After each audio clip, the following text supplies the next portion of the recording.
Good morning once again, my brothers and sisters. Welcome to another Living Hope Today study. Here we are, 2 Samuel chapter 4. Things are getting rough. You remember that Israel is in a struggle in terms of the monarchy. King Saul fell on his own sword, committed suicide after being mortally wounded in battle. Okay, that left the whole region without a king. We know that Samuel has anointed King David, right? He's supposed to be the king, but he hasn't come to power. It's been years. He's been running for his life. It's as if God is squeezing him and allowing him to grow through struggle as he faces all these different episodes in his life. Well, now with King Saul out of the picture, the men of Judah have made David king of Judah, but the northern kingdom is still up there. What are we going to do about that? Well, let's look at the text and just see what's happening here as God moves his plan forward. You remember in chapter 3, just a little review, there was a guy named Abner. Now, when Abner returned to Hebron, Joab took him aside. Just pause there for a moment. Abner is the military leader of the north.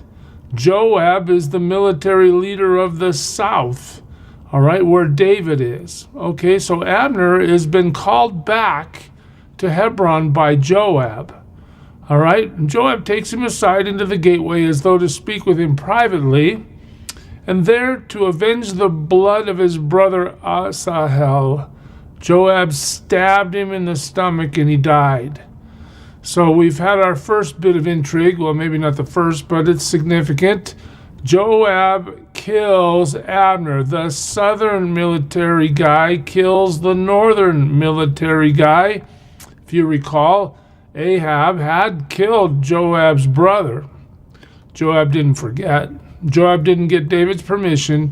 Joab just went and killed him. Okay, now, that's the background we need to start chapter 4. When Ish-Bosheth, remember that guy? He is the installed king of the northern kingdom, installed by Ahab. All right, there he is. When Ish-Bosheth, son of Saul, installed by Abner. Did I say Ahab?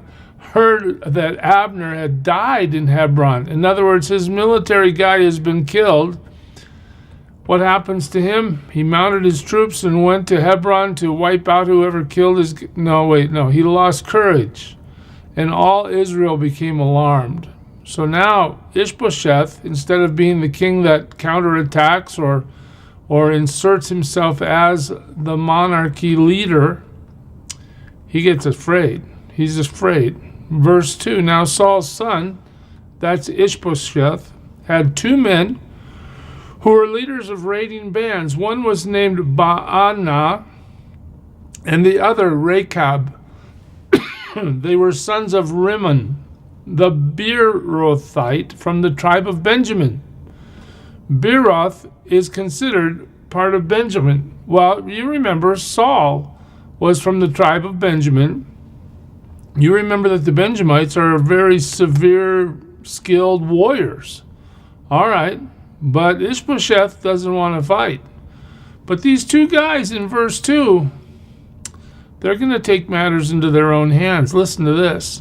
Because the people of Beeroth fled to Gittaim and have lived there as aliens to this day, that's just a little footnote for us.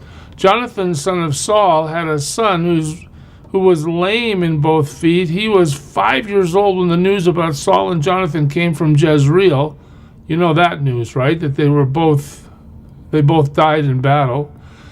His nurse picked him up and fled, but as she hurried to leave, he fell and became crippled. His name was Mephibosheth. Yeah, that's it, Mephibosheth. Okay, so a little side information for us that will come back into play as the story unfolds. Just to give you a little geography about where we are in Palestine at this moment. Hebron's down here, just to the west of the Dead Sea, just to the south of Bethlehem, a little farther south than Jerusalem, right? That's where David has established his throne. That's where he's ruling from. That's where he lives with his 600 guys worth of army. You get up to Mahanaim, and that's where Ish-Bosheth has been living. All right, so these two guys that we've just heard about, they start here in Beeroth, and they head up to Mahanaim, and look what they're going to do. They get up there. Now Rechab and Baanah, the sons of Rimmon, the Beerothite, set out for the house of Ish-Bosheth, and they arrived there in the heat of the day while he was taking his noonday rest. They went into the inner part of the house as if to get some wheat. These two guys walk in there, and what do? They stabbed him in the stomach. This is called assassination. Then Rechab and his brother Baanah slipped away. They had gone into the house while he was lying on the bed in his bedroom. After they stabbed and killed him, they cut off his head, taking it with them. They traveled all night by way of the Arabah. Wow. They brought the head of Ish-Bosheth to David at Hebron and said to the king, "Here is the head of Ish-Bosheth, son of Saul, your enemy, who tried to take your life."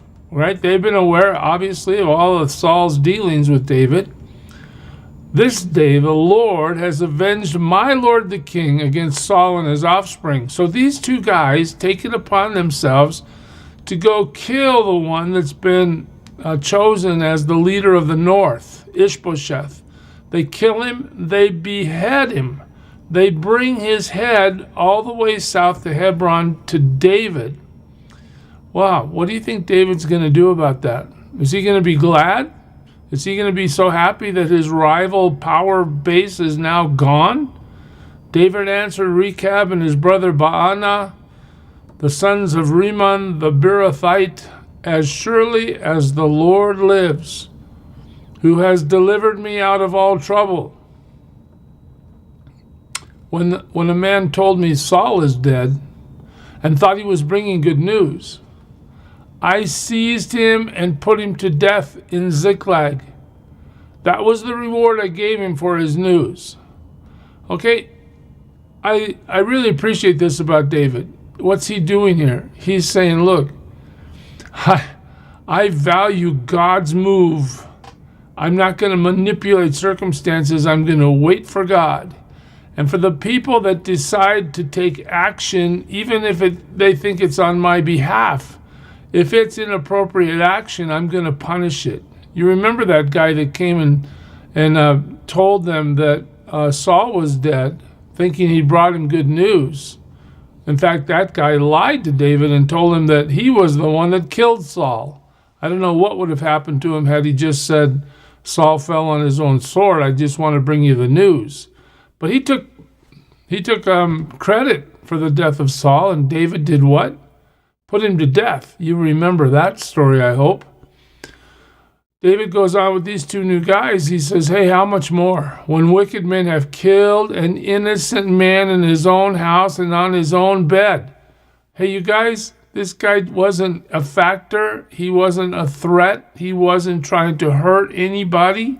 He was sleeping in his bed. You go in and you kill him, you behead him. Should I not now demand his blood from your hand and rid the earth of you? Anytime the king says something like that to you, you better be ready, because it's not going to be good. And listen to this. So David gave an order to his men, and they killed them. They cut off their hands and feet and hung the bodies by the pool of Hebron. But they took the head of Ish-Bosheth and buried it in Abner's tomb at Hebron. So they tried to show honor to the dead. So David is not interested. He's not interested in gaining power through earthly means. He wants God to work it out. And God, I guess, is working it out, even though this murderous assassination is certainly not godly at all. Now there's no power base in the north. Now there's only David. God has worked it out so that the kingdom will be united, but on the other hand, notice that David himself wants no part in bringing it about in his own power. He is not pursuing it. It's a very big lesson for us. Waiting for God. Waiting, knowing that God will accomplish his purpose. Moving when God tells us to move, but not moving when we're not told to move, and not moving when our action would be in direct disobedience to God. David understands that. His heart is to do what God wants.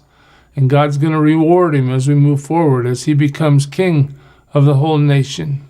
God bless you, church. Serve him well today. Who is it who for sinners shed his blood, and now for cleansing all can plunge beneath that flood? It's Jesus. But do you know who he is?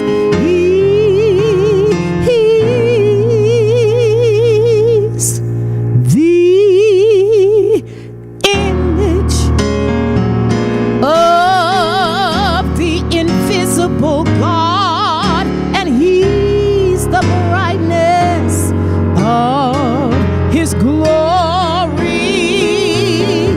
the first, the last, the future, the past. He is God.